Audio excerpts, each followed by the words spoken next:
आज के समय में कोई भी जंग ना तो बंदूकों से लड़ी जा रही है और ना ही बारूदों से, क्योंकि ये आधुनिक युग की टेक्नोलॉजी वॉर है। आर्टिफिशियल इंटेलिजेंस जैसे क्षेत्रों में दुनिया की ताकतें एक दूसरे को पछाड़ने की होड़ में हैं। लेकिन सवाल ये है कि इस टेक्नोलॉजी वॉर में विजेता कौन बनेगा और भारत इस रेस में कहां खड़ा है। तो चलिए विस्तार से समझते हैं। आज हम बात करने जा रहे हैं एक ऐसी क्रांतिकारी तकनीक की जो भारत की सैन्य ताकत को नई ऊंचाइयां देगा। जी हाँ, हम बात कर रहे हैं डीआरडीओ यानी रक्षा अनुसंधान और विकास संगठन के ह्यूमनॉइड रोबोट की, जो भविष्य में सैन्य मिशन का हिस्सा बनेगी। ये रोबोट न सिर्फ सैनिकों की जान बचाएगा बल्कि दुश्मनों को भी सबक सिखाएगा। तो अगर आप भी जानना चाहते हैं कि ये रोबोट क्या है, कैसे काम करेगा और भारत की रक्षा में इसका क्या योगदान होगा, तो इस वीडियो को अंत तक जरूर देखिएगा। रक्षा अनुसंधान और विकास संगठन यानी डीआरडीओ के वैज्ञानिक एक ऐसे ह्यूमनॉइड रोबोट पर काम कर रहे हैं जो सैन्य मिशन में इंसानों की तरह काम कर सके। इस रोबोट का मुख्य मकसद है हाई रिस्क वाले इलाकों में सैनिकों की जान को खतरे में डाले बिना मिशन को अंजाम देना, चाहे वह दुश्मन की गोलीबारी हो, जंगल का कठिन इलाका हो या फिर खतरनाक सामग्री को संभालना हो। ये रोबोट हर चुनौती के लिए तैयार होंगे। डीआरडीओ की पुणे स्थित research and development establishment engineers lab इस प्रोजेक्ट को लीड कर रही है। इस लैब के centre for system and technology for advanced robotics में वैज्ञानिक दिन रात इस मिशन को परफेक्ट बनाने में जुटे हुए हैं। इस ह्यूमनॉइड रोबोट प्रोजेक्ट पर पिछले 4 साल से काम चल रहा है। पुणे में centre for system and technology for advanced robotics के समूह निदेशक एस.ए. तलोले ने बताया है कि वैज्ञानिकों ने रोबोट के ऊपरी और निचले हिस्से के लिए अलग अलग प्रोटोटाइप तैयार किए हैं। इन प्रोटोटाइप्स ने आंतरिक परीक्षणों में कई कार्यों को सफलतापूर्वक पूरा किया है।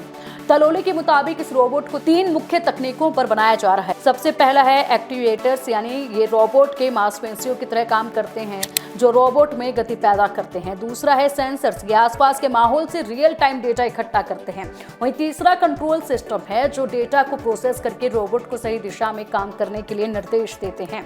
तलोले ने बताया कि सबसे बड़ी चुनौती है रोबोट का बैलेंस, तेज डेटा प्रोसेसिंग और जमीनी स्तर पर कार्यों की सटीकता। लेकिन वैज्ञानिक इन चुनौतियों को पार करने के लिए दिन रात मेहनत कर रहे हैं। इस प्रोजेक्ट को 2027 तक पूरा करने का लक्ष्य है। ये ह्यूमनॉइड रोबोट कोई साधारण मशीन नहीं है। इसे खास तौर पर जंगल जैसे कठिन इलाकों में काम करने के लिए डिजाइन किया गया है। ये रोबोट ऑपरेटर के निर्देशों को समझकर जटिल कार्यों को कर सकता है, जैसे खतरनाक सामग्री, बारूद, माइंस या फिर रासायनिक पदार्थों को सुरक्षित रूप से हैंडल करना, साथ ही दरवाजे खोलना, बाधाओं को हटाना या वॉल्व को घुमाना। इसके साथ ही दिन रात घर के अंदर या बाहर हर स्थिति में काम करना।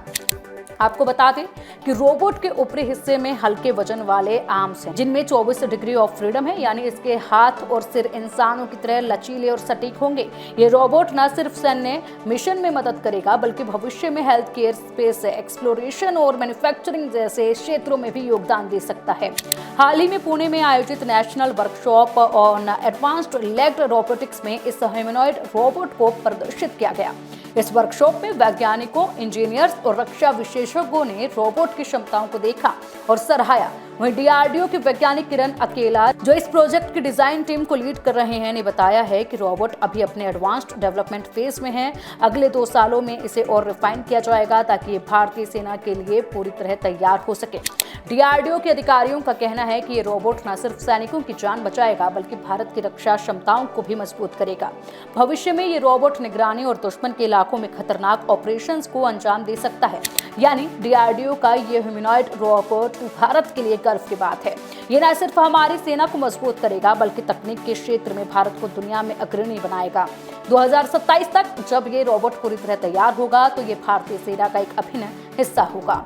लेकिन आप क्या सोचते हैं, क्या ये रोबोट वाकई सैन्य मिशन में गेम चेंजर साबित होगा? अपनी राय कमेंट सेक्शन में बताइएगा जरूर।